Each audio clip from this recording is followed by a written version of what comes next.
Good day, everyone. We'll be starting soon. So welcome to our March 25th session. If we are disconnected for more than 10 minutes or so, please check a little bit later today on your Canvas site for information we would have covered. Okay, by my clock, it is now 1:15, so let's go ahead and officially get started today. So, attendance check-in. At this time, please type present for your attendance in chat. If you did not sign in with your full name, be sure to include it in the message.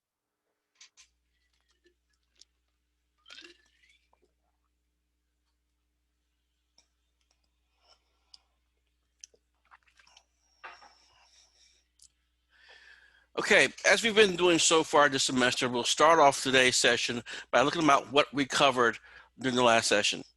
We began our conversation on memory, on studying memory, for example. We went over the ideas of recall, recognition, and relearning, demonstrating that you guys already are somewhat familiar with those ideas and how we convey that we have recall or have the ability to remember something. We also talked about information processing memory. This is like the models that have been employed to describe how memory functions, involving such things as encoding, storing, for later retrieval. One model we looked at in particular was the Atkins-Shiffrin model, which included such concepts as sensory memory, a very broad but very brief memory about our sensory input, and how that has been moved on to short-term or working memory, which is then later transferred to long-term memory so we can have access to it much, much later. We talked about automatic processing as well. This is when sensory memory or sensory data is taken and it bypasses short-term and working memory and goes straight to long-term memory. When this occurs, we're not quite sure, exactly aware of those types of things that we have remembered, but because it happens automatically. And this brings us to the dual track memory, explicit and implicit. Explicit declarative memories include facts, stories, meanings of words, such as the first time you rode a bike, facts about types of bicycles even. So with explicit memory, you know that you have that memory. That memory is something that you can declare that you have knowledge of. And we also identified areas of the brain, such as the frontal lobe and the hippocampus, which have some involvement in storing and retrieving that type of information. We then looked at implicit memories. These include such things as skills and procedures and conditioned associations. Here, we may not have any or very little awareness that we have those memories, okay, because these memories are sort of separated, okay, one is processed in one area of the brain and this in another. Usually we talk about implicit memories, we're looking at the cerebellum, okay? So they store this information along with the basal ganglia. And this information, again, we may not have conscious awareness that we have it, but we do have it somewhere. We just are not consciously aware of it. And then we talked about automatic processes, which includes such things as procedural memories and conditioned associations. We then talked a little bit about effortful strategies and mnemonic devices to help us remember things. One of the ones that we brought up in class is Roy G. Biv, okay? And those are the colors of the rainbow, the visible spectrum of light, which we are able to see. And we wrap things up talking about storage and retrieval. So let's go ahead and pick up where we left off. We're talking about memory, chapter 8, part 2. So we start off by talking about memory retrieval. The topics we're going to be retrieval cues, priming, which we've touched on before in another chapter, serial position effect, context, as well as state-dependent memory. Okay, let's get started. So first, let's look at memory retrieval. We have, for example, recall. Some people have the ability to store and recall thousands of words or digits, reproducing them years later. Recognition. The average person can view around 2,500 new faces and later can notice with 90% accuracy which ones they've seen before. Relearning. Ebbinghaus found that it was easier to memorize nonsense syllables the second time around. Some memory must have helped with his relearning of the syllables. So what we see here is an example of how powerful relearning can be. So as rehearsal increases, relearning time decreases. So if we look at the graph here, we have the time on the left, time to relearn lists on the second day, and then you have the number of repetitions of lists on day one. The more often you repeated the activity, the time goes down drastically. So rehearsal does help in relearning. Here's a recognition test. What is this object? Even though it is obscured by 6 layers of scribbled lines, those of you who glanced in a corner of the previous slide in the chapter during the last session, you may recognize this. Any simple multiple choice question is also a recognition task. All you have to do is be able to get enough information, cues there, for you to be able to identify what the correct answer is or what the correct object is that you're looking at. As I remove some of these scribblies, it's a log, a sawed-off log. All right.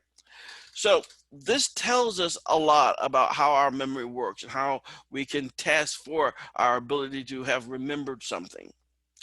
Then we have other retrieval cues.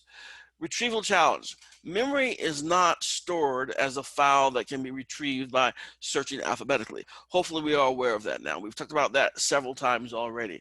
It just doesn't work that way. Memory is more like a web. Instead, it is stored as a web of associations. So one thing leads to the next, which leads to the next, and so on. So we have these associations can be conceptual or context or emotional. So, but the idea is that these webs of associations, they can become very, very elaborate. So we just add on to the associations. This is one of the reasons why we look at long-term memory as being limitless, because all we can do, all we are doing really is just adding on to. There's no confines, no limitation to it.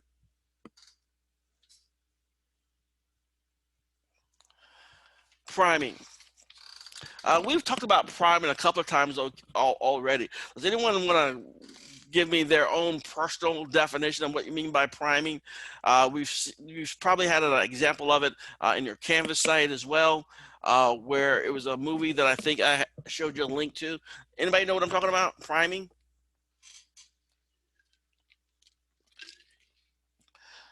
You don't have to speak up. You just tell me whether or not you remember the term or not. That'll be good. Make sure you guys are present. And I remember the term priming. We talked a little bit about it when we talked about sensation perception. We talked a little bit about it when we talked about subliminal. The movie was, I think, a Will Smith movie. I think it was called Focus. He was a grifter, a con man, and it had to do with the number 55, I believe. Anybody recall that at all? Okay. All right. So it still may be posted up there, but the idea is what priming is the notion that we can sort of put something in someone's head. Okay.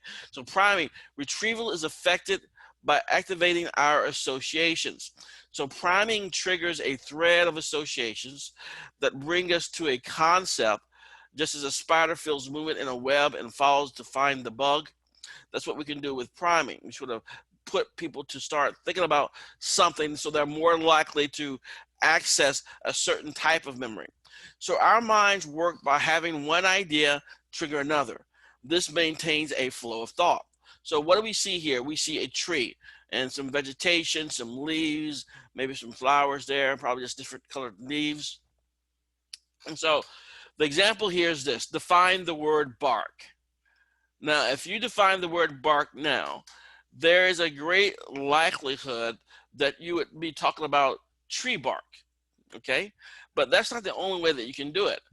You can have this here. So if you saw a picture of a dog before, and then I asked you to find the word bark, you may have a totally different definition. So in a way, we sort of primed you a little bit. We sort of made you think about a certain item in your web of associations. So if you thought dog in your web of associations and you activated that particular portion of the web, when you were asked to define bark, it's most likely you say the noise a dog makes. Okay, and previously you would say a covering of a tree or the skin of a tree. So that's how we can sort of look at how priming can actually work. So priming The power of priming. Priming has been called invisible memory because it affects us unconsciously. All right, it affects us unconsciously. Uh, in the case of the tree bark versus dog bark, the path we follow in our thoughts can be channeled by priming. I gave you an example of this several times already, I believe. For example, when I would give the class a little short story, either of a nursing home or a pest control business, and then I would show them an image that could be either an old man or a mouse. I could almost dictate and predict which group would see what more often because I primed them by doing that. And that's what we're talking about here. We're basically impacting a portion of your web of associations that make it more likely that you will say dog or tree or man or mouse.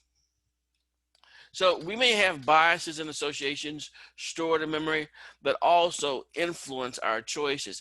And so we were able to do some research. People have done research on these particular topics. For example, let's go back real quick so you can see that flash real quick of all that money. All right, so one study, people primed with money-related words were less likely to then help another person. Priming with an image of Santa Claus led kids to share more candy. People primed with a missing child poster then would misinterpret ambiguous adult-child interactions as kidnapping. Okay, so what we see here is what priming can do. Priming can sort of, again, just activates certain portions of our webs of associations and makes it more likely that in the near future, we may perceive something a certain way. We may be more likely to choose a certain thing. So that's what priming can do for us. If you didn't get a chance to see the little video clip of the Will Smith movie, look for it on your Canvas site. I'm sure it's there. Click on that and you'll see how this plays into it as well. Now we have context-dependent memory. Part of the web of associations of a memory is the context. What else was going on at the time we formed the memory? And again, we've talked about context a couple of times as well.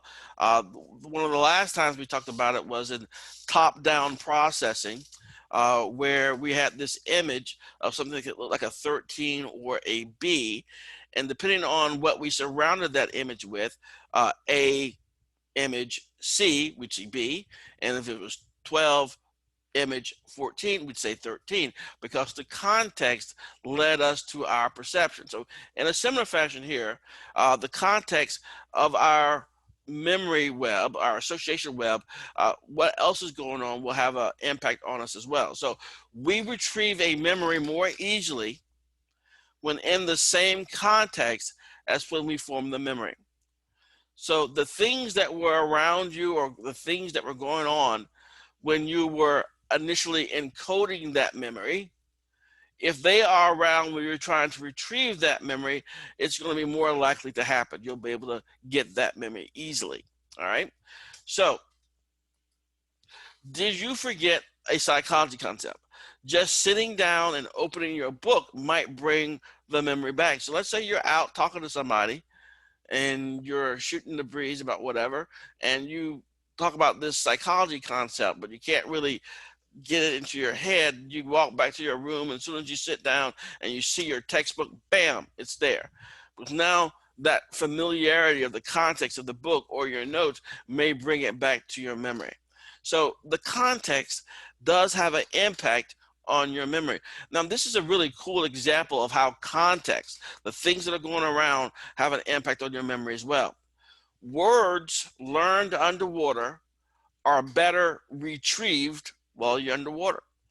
And the graph beneath there sort of describes this experiment where if you have something that says water, land, land, water, the ones that say water, land, land, water, that's when somebody learned a word list either while they were in the water and then tried to recall it while they were on land. And the other ones, they learned it on land and tried to recall it when they were underwater.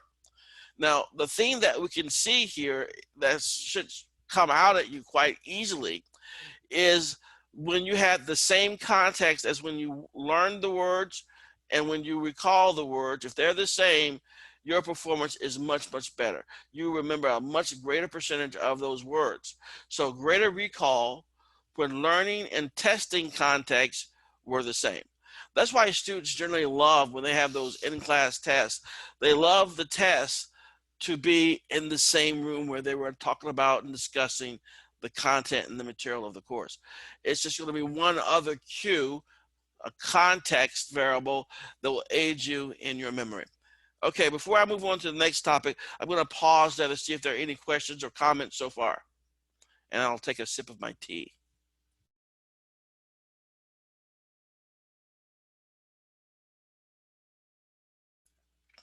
Okay, everybody seems to be cool. All right, let's go ahead and get started then. All right, so that is context dependent memory. So these are things external to you that have some influence on your ability to recall information. Now let's talk about state dependent memory.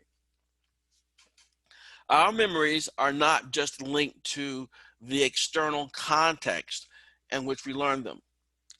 Memories can also be tied to emotional state we were in when we form the memory.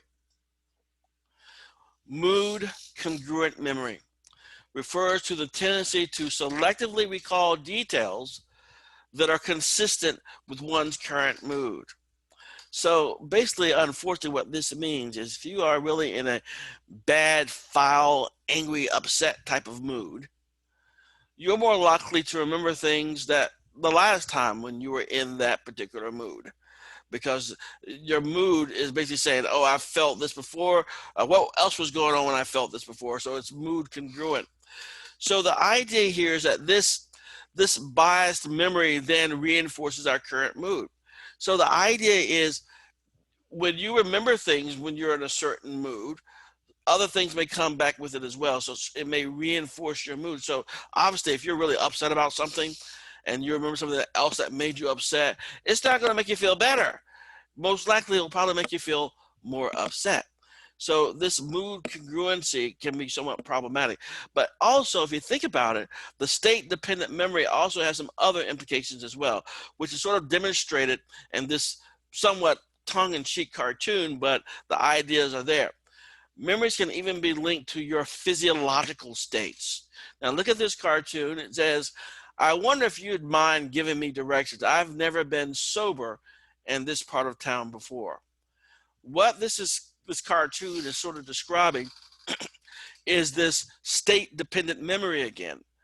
Now, what this is sort of alluding to is the idea that if you learn something while you're somewhat under the influence of something, let's say alcohol or some other substance, if that's where you usually are in that physiological state when you're around this place where you learn this stuff, then in order to learn or recall that information, you need to normally be in that physiological state again. Okay, that's why this individual in this cartoon is having a problem, because he's not currently in that physiological state. Therefore, he does not have access to those memories. Does that make sense? Say yes or no on chat. If not, I'll try to explain a little bit better. So basically, whatever state you're in when you learn something, okay, being in that state again later when you need it, it's going to be much more advantageous to you to be able to do that. All right, great. I think most people have it. Okay. The other idea is the serial position effect. Priming and context cues are not the only factors which make memory retrieval selective. All right. There are other things too. The serial position effect refers to the tendency when learning information in a long list to more likely recall the first items, and we call that primacy effect, and the last items, the recency effect. Let me give you another scenario which may be realistic as well for you. For example, let's say you're meeting a bunch of people one day. Let's say it might be the first day of work in a new facility, a new organization or something. And you know how it is sometimes. They take you to all these parts of the organization and they throw all these names at you. And you know there's no way that you're going to remember all these names. And maybe they'll give you a little bit of a quiz later that day. But this is what it comes down to. When you have a long list of names or items that you need to remember, we see the following. So the very top one here, the red line, is the recency effect. So what you're going to recall here are the items that were most recent to you. So that would mean the items that were the people that you met during the latter part of that morning, their names would be more easily recalled because they were more recent in your memory as you try to recall this information. Then we may have the primacy effect, demonstrated by the blue line at the bottom there. Here, when you are later recalled information, only the first items are recalled well, the first few individuals that you met there, okay, and that would be called the primacy effect. They were first in, maybe they made an impression, and so that's why you remember them. And the ones who were last at that day that you met, you remember them because they were the most recent. So what this is basically just saying is that we understand that these lists of things, there are going to be certain tendencies for us to be able to remember more information. Now, one thing that is consistent about both of these, the people in the middle, they're going to get short shrift. The people in the middle, or the items in the middle, they're the ones who are going to be more difficult to recall normally. Now, we talked about this in the previous lecture as well. We can use peg words, okay, those peg words in order to remember people more readily by using that particular type of a mnemonic device.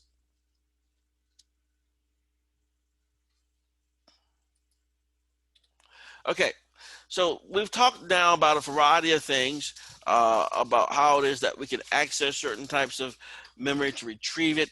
Now let's talk about something that we all deal with, some more so than others, and that is forgetting, memory construction, and memory improvement. So forgetting. Forgetting, why do we forget? The two-track mind, anterograde and retrograde amnesia, encoding failure, interference, motivated forgetting, and so on. So there are going to be a variety of topics that we'll cover as we start to wrap things up for this particular topic. So forgetting, not always a bad thing. Wouldn't it be good to have brains that store information like computers, so we could easily retrieve any stored item and not just the ones that we rehearse? What would that feel like? Would there be any problems that you could imagine that would be a result of being able to call all that information up? If we remembered everything, maybe we would not prioritize the important memories. The mundane memories are just as significant as the memories which should be important to one's life, like the birth of a child or getting married. Okay, so they're sort of like on the same level.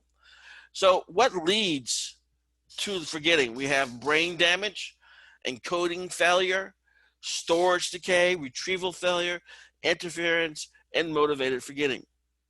Now, some people's memories are great, all right? But we need to understand to some extent too how wonderful it is to sometimes forget things. People give you small slights, upset you from time to time, sometimes intentionally, sometimes not. It'd be good to forget those little itty bitty annoyances, but some people may not be able to do so. Forgetfulness is a form of freedom, is a quote there. Forgetfulness is a form of freedom. You just let it go. It no longer bothers you, for example. Jill Price not only recalls everything, but is unable to forget anything. All right, think about that. She can't forget anything. For Jill, both the important and the mundane are always accessible, forming a running movie, running simultaneously with current events. As you're sitting down at your computer, your desktop, your iPad, or on your phone, looking at the images here, what if you're remembering all the other times you were sitting down there at that computer, that laptop, that iPad, that phone from the night before, and the night before that, and last week? It'd be somewhat aggravating, I would imagine. So here she has this mismatch of all of these experiences, which are just as significant, just as clear, because she can't forget it. If we were unable to forget, we might not focus well on current stimuli because of the intrusive memories. Everything is rushing in at once. Okay, so it can be somewhat of a crowded room, so to speak, because all these things are vying for your attention. Okay, now we think about how great it would be to have, perfect memory, eidetic memory, picture perfect memory, but realize the downside of this too, that all these other things too may result from it as well. Now, here's some other people who had the exact opposite particular type of issue. The brain and the two-track mind, the case of HM. The removal of HM's hippocampus at age 27 ended his seizures. And we've seen this several times before. Because of seizures, oftentimes doctors may do somewhat drastic things to try to control them if these seizures are particularly bad. And so in HM's case, they removed his hippocampus. It also ended his ability to form new explicit memories. And again, remember, explicit memories is episodic memory. Those are memories of your personal life. So he cannot form new personal memories that he can have access to in the future. HM could learn new skills, procedures, locations of objects and games, but had no memory of the lessons or the instructors.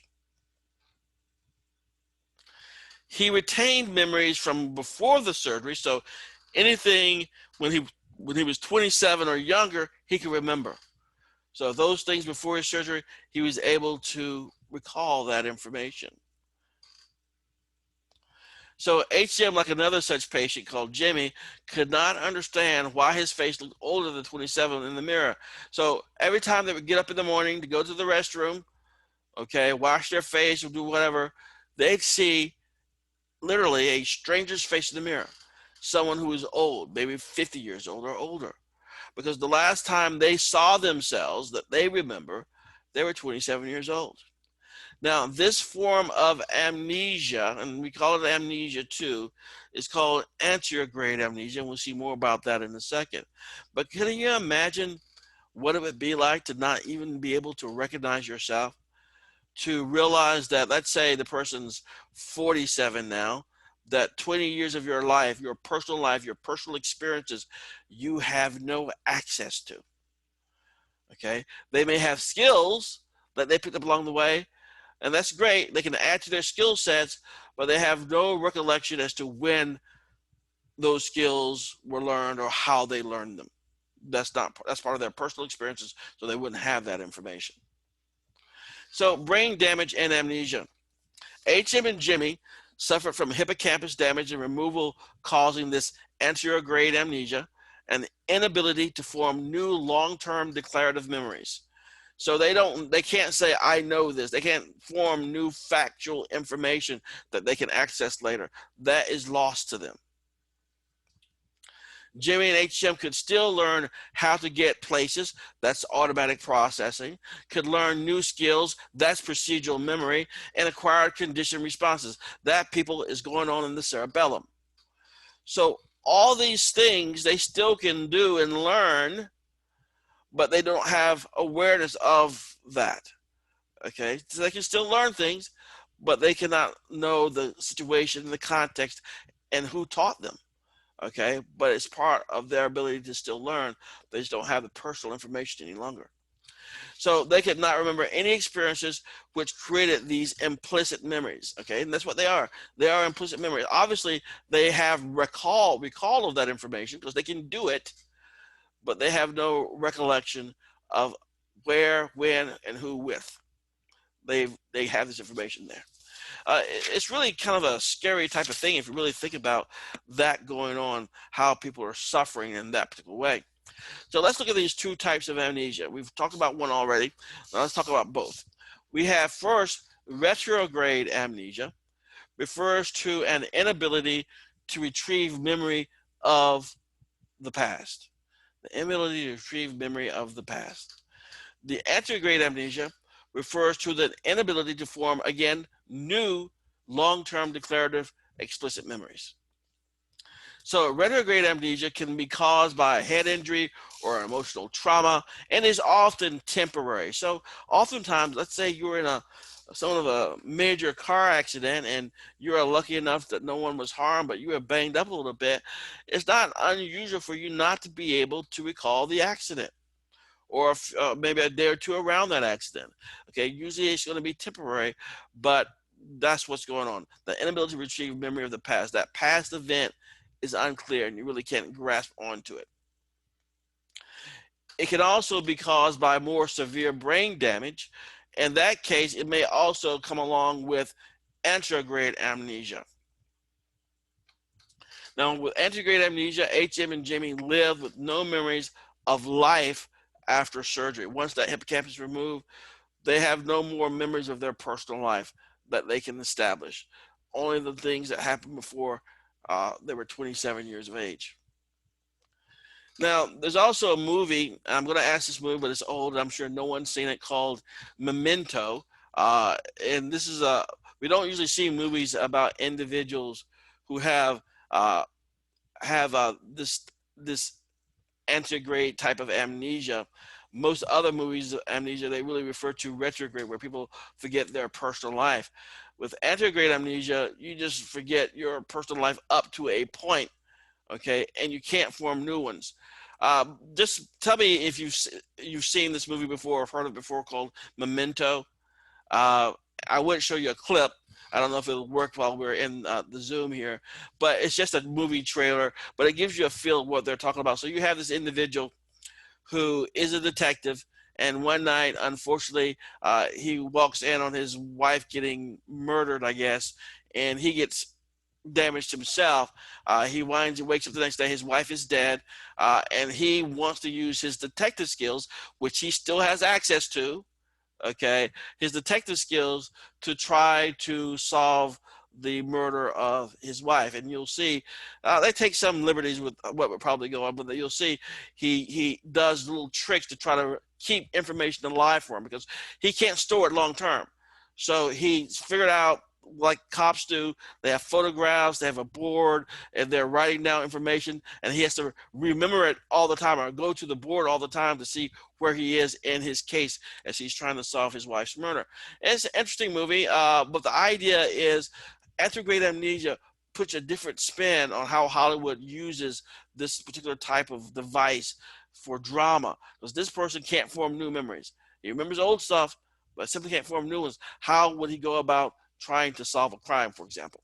All right, so moving on. So that's the two types of amnesia, and we see at the very bottom here, the idea is that throughout your lifespan here, you have this person's life, and then at the red jagged line there, that's when they have the trauma, the injury, or the surgery. If you have retrograde amnesia, your old memories, the left of that line, is inaccessible. If you have anterograde amnesia, you have no post-trauma memories available to you. So you cannot establish new events in your life, new memories that are personal memories for yourself. All right. Okay, any questions or comments? All right. Now, the other thing, too, that we want to talk about is encoding failure. If we can't state exactly what a penny looks like, then we fail to retrieve the information. So the idea is that you never really truly encode things. Sometimes people really don't know what things look like. They have no really attention or motivation to really look at them and examine them. Even things that we touch and handle every single day, sometimes we just don't focus on it. And so what they're saying here, sometimes the issue is not necessarily retrieval, it's that you never really encoded the right information to start off with. So maybe we never paid attention to the details of a penny. If we paid attention to it enough to get into working memory, so do we actually pay enough attention to it, get it into working memory, and focus on it so we rehearse it so we can encode it for long-term memory? Probably only people who are very much into coins would do something like that. So what we're basically saying here in a nutshell is we have encoding failure leads to forgetting because it never really truly gets into our long-term memory. And that's what the figure at the bottom right says here. Encoding. Encoding failure prevents it from getting long-term memory, so we cannot retrieve that information in the future. Now we have storage decay. Memory fades or decays. Material encoded into long-term memory will decay if the memory is never used, recalled, or restored. This goes back to the phrase I'm sure you've heard of by now, use it or lose it. Use it or lose it. So some things that you may have stored in your long-term memory, it may become nearly inaccessible to you by fading away or by decay if you don't do something with the information. All right. So here we have decay tends to level off. Memory decays rapidly for both Ebbinghaus's nonsense syllables and Spanish lessons. Okay. After learning lists of nonsense syllables such as YOX or JIH, Ebbinghaus studied how much he retrained up to 30 days later. Retained up to 30 days later, he found that memory for novel information fades quickly, then levels out. And that's what this graph is describing, where you get this information and then immediately retention starts to drop and then it levels off. Okay, so basically what it comes down to, if you really want to try to ensure that you have stuff available to you, you need to take it out occasionally, use it, and then restore it. Keep it fresh.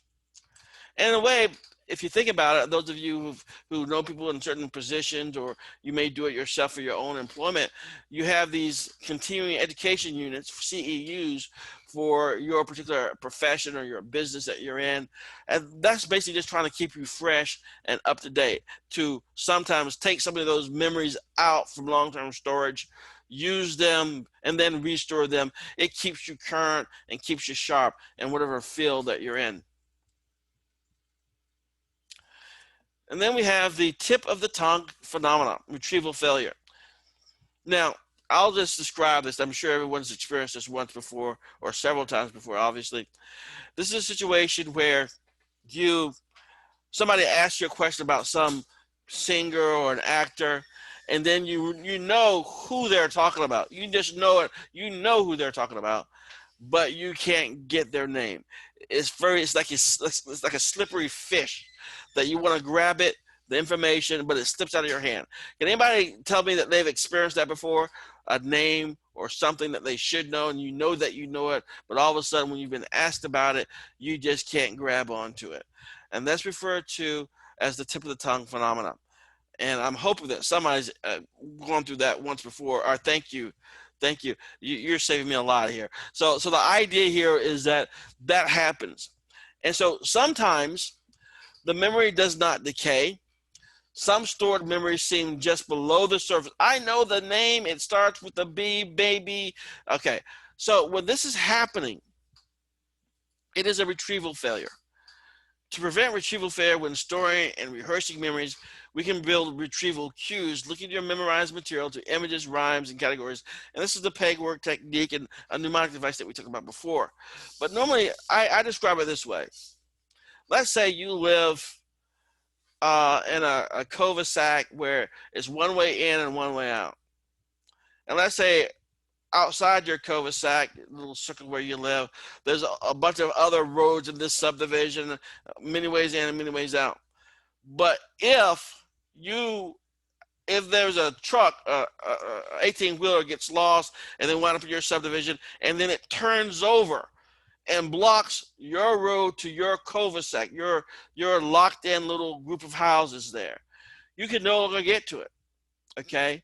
You don't have access to that house or that memory. If you have many other routes into that cul-de-sac where you live, okay, to that house, then you can easily get to that memory. So basically what I always sort of use as an analogy is that when I cannot remember someone's famous name, is that I have only a few ways into that particular memory, that web, okay, and I don't have a lot of other ways into that web, okay. I have to establish these other routes in. and therefore I know it's there, but I just can't grab onto it, okay, until some other web of association helps me get there somehow. So we see with this tip of tongue phenomenon, it's one of the most frustrating things I have, okay, when I go through that, because I know the name, I know the person, and then when I finally figure out who it is, or someone tells me, yeah, that guy, all right. But the notion is we all experience this, and it is sort of it's a retrieval failure, that we don't have the right things leading to that information to get to it. Then we have interference and positive transfer. Old and new memories can interfere with each other, making it difficult to store new memories and retrieve older ones. We have proactive interference, occurs when past information interferes with learning new information. You have many strong memories of a previous teacher, and this memory makes it difficult to learn the new teacher's name. Or oftentimes you have a new address, okay, and you have an old address, and you're out changing stuff, getting water, power on, all this type of stuff, and all of a sudden someone's asking you, well, what's your address to your new home? And all of a sudden you realize you have a problem with it because your past address is interfering with you learning your new information or your new address. Occasionally the opposite happens in what they call positive transfer, and this is when old information like algebra makes it easier to learn related new information like calculus. Then we have retroactive interference in sleep. Here, retroactive interference occurs when new stimuli or learning interferes with the storage and retrieval of previously formed memories. So the new stuff is interfering with the old stuff. In one study, students who studied right before an 8 hours of sleep had better recall than those who studied before 8 hours of daily activities. And so you can see in the red line, they got to sleep, and their recall was much greater than the recall of the ones who still had to stay awake and get other things into their brain for at least 8 hours. So the daily activities retroactively interfered with the morning's learning.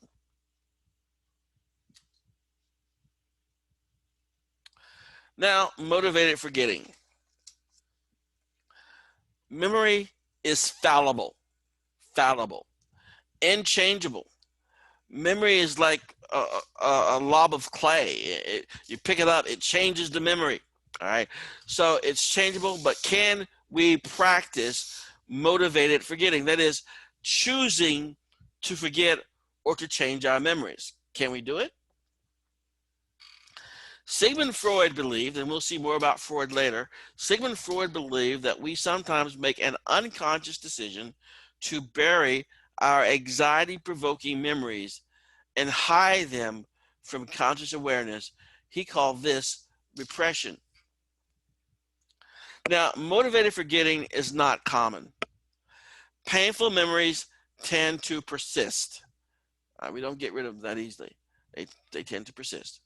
Most memories can fade if we don't rehearse or use them. Okay. And 3, it is hard to try to forget. It's really counterintuitive in a way. If I tell you to forget something, you're going to be somewhat of a little bit of a conundrum, because if I tell you to forget something, you have that actively in your memory that you're supposed to forget it, and it does the exact opposite of what you intend. So it's very difficult to force yourself to forget something.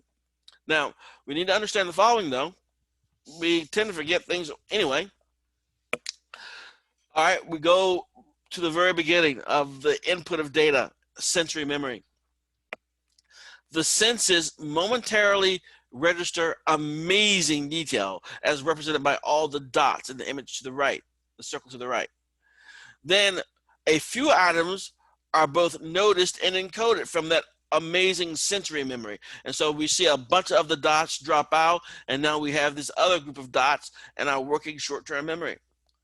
Some of the items are altered or lost. They fall out because we can't rehearse all of them, or we only rehearse a few of them, and then they get into long-term storage. And then, depending on interference, such as retrieval cues, moods, and motives, and some things get retrieved and some don't, and all we have now are those two lonely little dots at the very bottom. So what this is really communicating is the idea that forgetting can occur at any memory stage. As we process information, we filter, alter, or lose much of it. So we're going to forget a lot. I mean, we do that anyway. Right? So the idea is that forgetting something that happens without us trying to force the issue. But the really weird part is if we try to force ourselves to forget something, if we're actively doing that, we're going to be forcing ourselves to do what? Actually recall and remember the information. So why is our memory full of errors? And it actually is. This is why. Memory not only gets forgotten, as we saw in the previous slide, but it gets constructed. That is imagined, selected, changed, and rebuilt, and we do it all the time. Memories are altered every time we recall or actually reconstruct the memory. So when you, let's say, everyone, remember the last time you were at a party, a real party, where there are people around not wearing masks, okay? So you're at this party. And by the way, I'm not suggesting you go out and do that. I'm just saying, remember when before the pandemic, you were at a party. So memories are altered every time we recall. When you are recalling that information up, and then we have that in quotes, what you're actually doing is you're going to various parts in your brain to get all the information, and you are literally reconstructing that memory now. You have to rebuild it. And that's what you're doing. You're rebuilding that memory. You may not be rebuilding it the same way as someone else who was at that party. They may experience it totally differently. Maybe the last time that you recalled that party and you rebuilt that memory, you were in somewhat of a sour mood, a bad mood. And so when you rebuild that memory and reconstruct that memory, you then have to restore that memory again. But now, when you restore it, you've changed it. So then they are altered again when we reconsolidate the memory using working memory to send them into long-term storage. So the idea is this: we have to construct the memory every time we recall it, okay? Then once we want to put the memory back in long-term storage again, we reconsolidate memory, okay, so that we can store it again. But it's not always going to be the same. Imagine if you grew up with a bunch of kids all around the same age, and you haven't seen your fellow kids for 15, 20 years. You get back to a little reunion, and you guys start telling the tales of when you guys were youngsters. And there's this one event that you all shared in. And then you realize everyone's memory of that event is different. They may have called that memory up dozens of times in the intervening years, reconsolidated and stored the memory differently each time they called it up.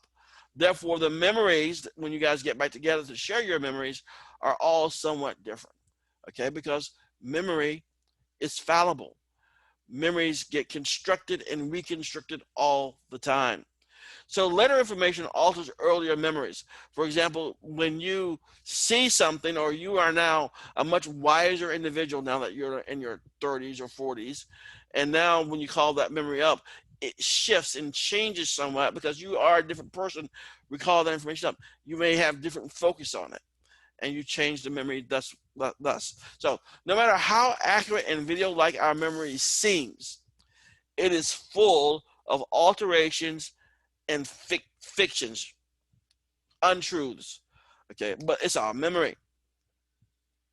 So ways in which our memory ends up being an inaccurate guide to the past: we have the misinformation effect, imagination inflation, source amnesia, deja vu, and implanted memories. Let's go over some of these. So let's look at the misinformation effect. Incorporating misleading information into one's memory of an event. In 1974, Elizabeth Loftus and John Palmer asked people to watch a video of a minor car accident. The participants were then asked how fast were the cars going when they hit each other. Here's a little snippet of the accident. Boom, They hit each other. That's the actual accident. Those who were asked would the cars smash into each other reported higher speeds and remembered broken glass that wasn't there. So just by changing hit to smashed into, they were able to get the quote witnesses to remember the accident as being more than it actually was. There's broken glass that wasn't there, and there are more miles per hour the cars were going. They were going at higher speeds. And you wonder why it is that many attorneys take psychology classes for things just like this. By changing a couple of words, you can get somebody to remember or misremember things that were not actually there. So misinformation effect, incorporating misleading information into one's memory of an event. This is one of the reasons too, by the way, why when there are accidents or some sort of event that requires the police always try to separate eyewitnesses because they don't want all the witnesses talking to each other and contaminating their memories, which can be easily done. Now, for implanted memories, in a study also by Elizabeth Loftus, people were asked to provide details of an incident in childhood when they had been lost in a shopping mall, which, by the way, did not happen. Now, this was a very elaborate experiment that they did here, where Elizabeth Loftus and her team actually talked with the parents of people to ensure certain things never did happen. All right, so they got information from the parents, believe it or not. And so they're taking part in this study, and they are told that they were lost when they were a kid in a mall or something. All right. So by trying to picture details, most people came to believe that the incident had actually happened. They had acquired an implanted memory. A study with kids with an implanted memory of a balloon ride later added even more imagined details, making the memory longer and more vivid. So what happens is this: once we have an inaccurate memory, we tend to keep adding more imagined details, as perhaps we do for all our memories. The lesson: 1, by trying to help someone recall a memory, you may implant a memory. 2, you can't tell how real a memory is by how real it feels, because the false memories or the implanted memories can feel very, very real. Even when we found out, for example, that a certain memory that someone had was not real, could not have happened, to them that memory feels real because that's what their brain is telling them. It's real. This happened. So how real a memory is cannot be told by how it feels. All right, any questions or comments before I move on to the last few here? Okay. So now let's talk about source amnesia and misattribution. Have you ever discussed a childhood memory with a family member only to find that that memory was, 1, from a movie you saw or a book you read, from a story someone told you about your childhood, but they were kidding, from a dream you used to have, or it was not you, it was actually one of your brothers or your sister. It was their experience, and you acquired it as your own. It's like a memory plagiarism, for example.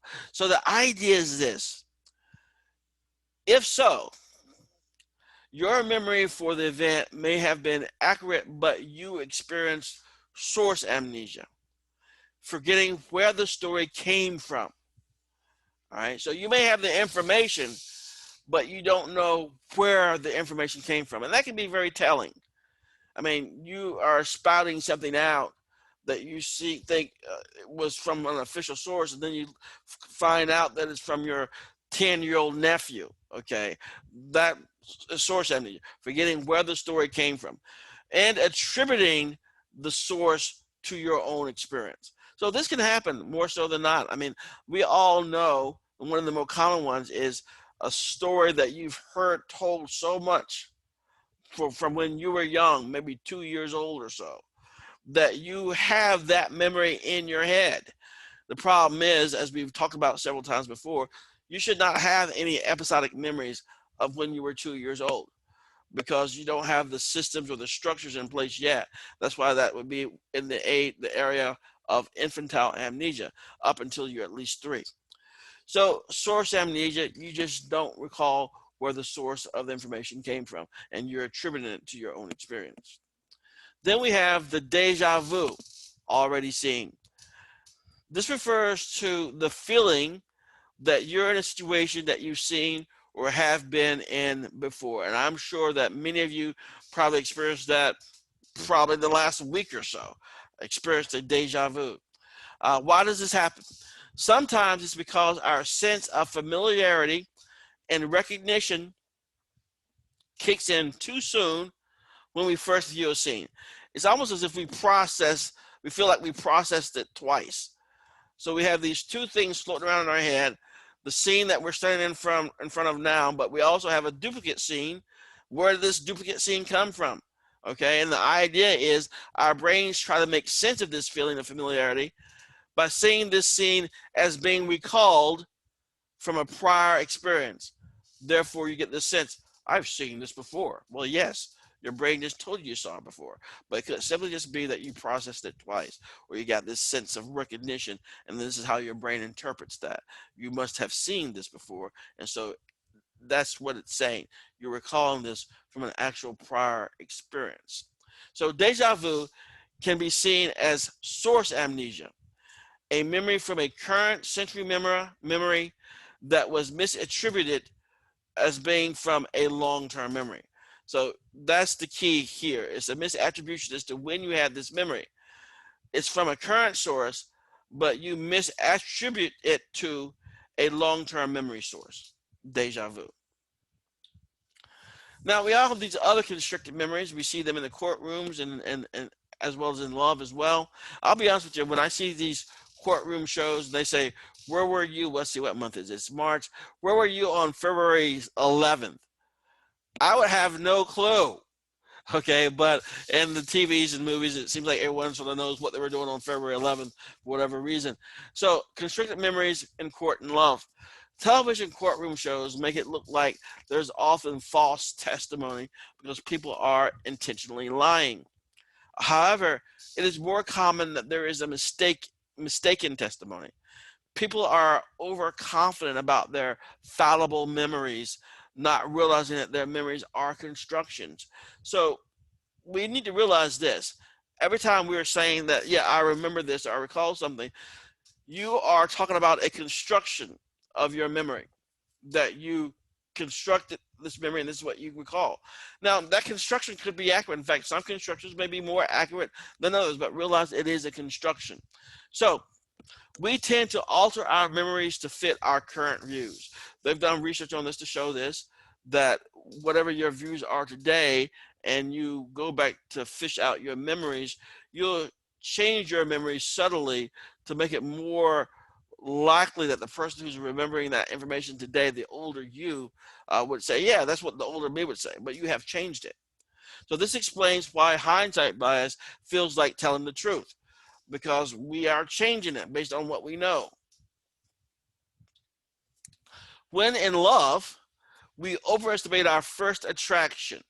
So when let's say you've been with somebody now for like 5 or 10 years, and you're telling somebody the story when you met, it's really filled with all the lovely stuff, and you knew they were special and all this type of stuff.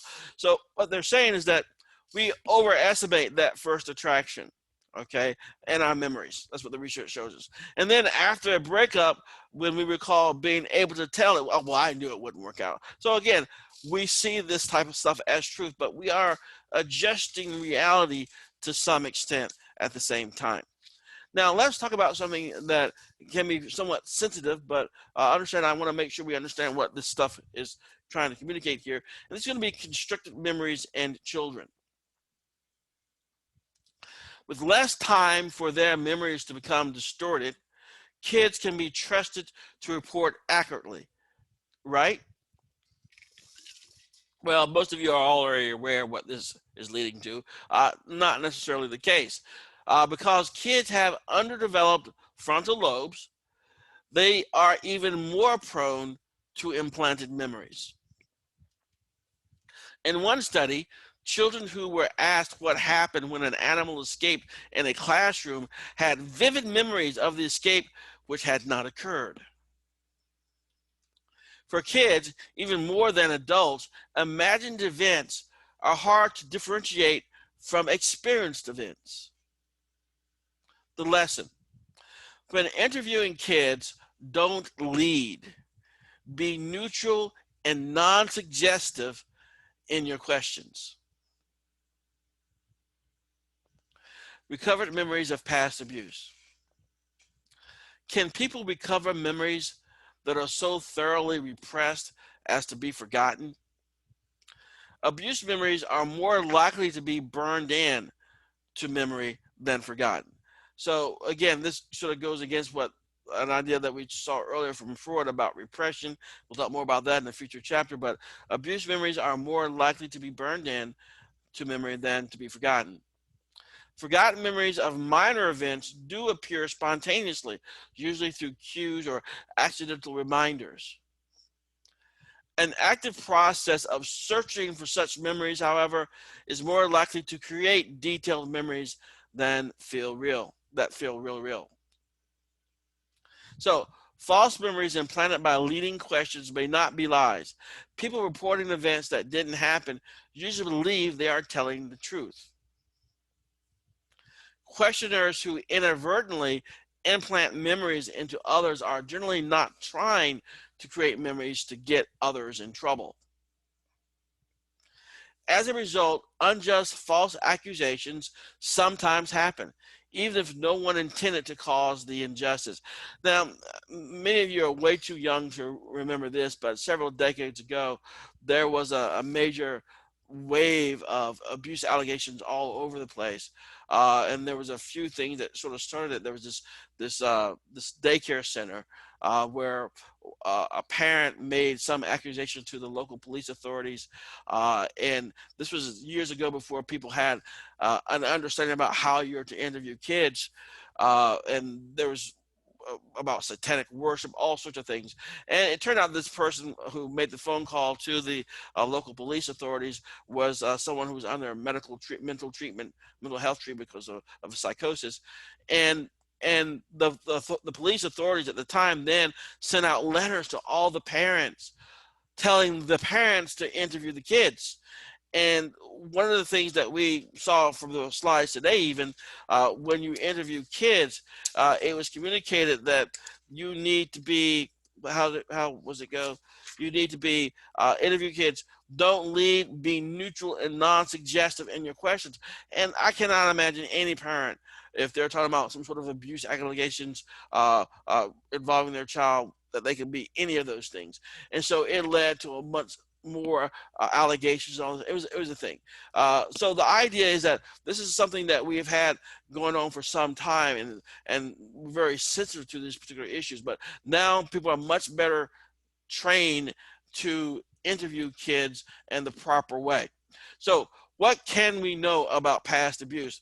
While true, repressed and recovered memories may be rare, unreported memories of abuse are common.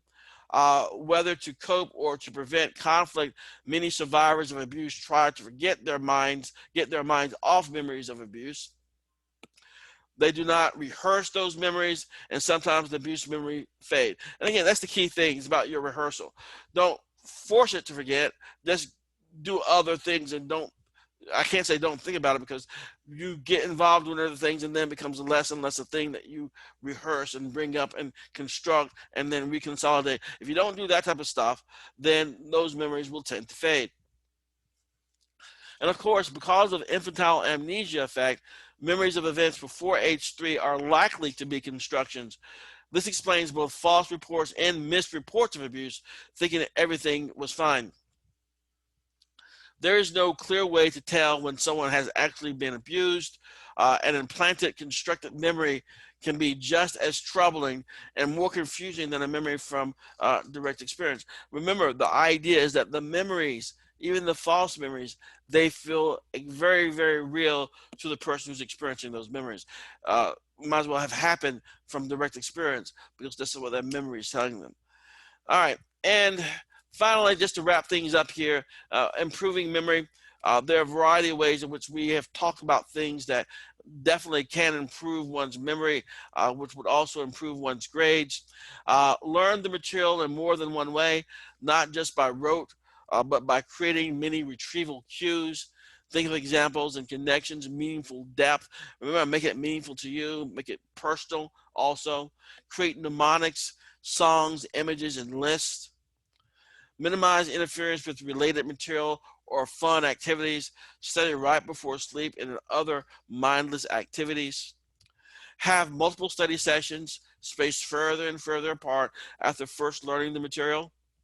Spend your study sessions activating your retrieval cues, both mnemonics and context, recalling where you were when learning the material. And test yourself. In study sessions, one, to practice doing retrieval as if taking a test, and two, to overcome the overconfidence era. The material seems familiar, but can you explain it in your own words? That's one thing too, that some people get very confident in what they know, but that's what testing's for, to make sure you're able to not only get the answer, but explain your answer as well. All right, that's it for today. Are there any questions or comments? All right, there is going to be an exam covering chapters 6, 7, and 8. So it's going to be sensation, perception, learning, and then memory, which we just wrapped up today. The study guide should be available to you already, and the test will open up, I believe, at midnight early tomorrow morning, Friday. All right, if there's nothing else, you guys are free to get out of here. Have a great weekend, and good luck on the test. Bye.